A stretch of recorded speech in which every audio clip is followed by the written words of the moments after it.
Hi guys! So if you've already seen part 1, me and my friend Hunter made this house out of sticks and connectors. And today I'll be giving you a tour of it.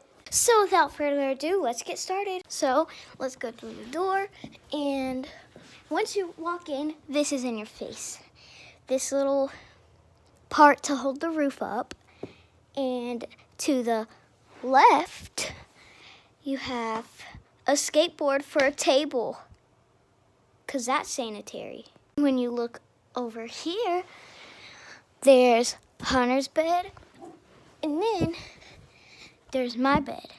And I'll be adding more decorations tomorrow whenever he comes over again.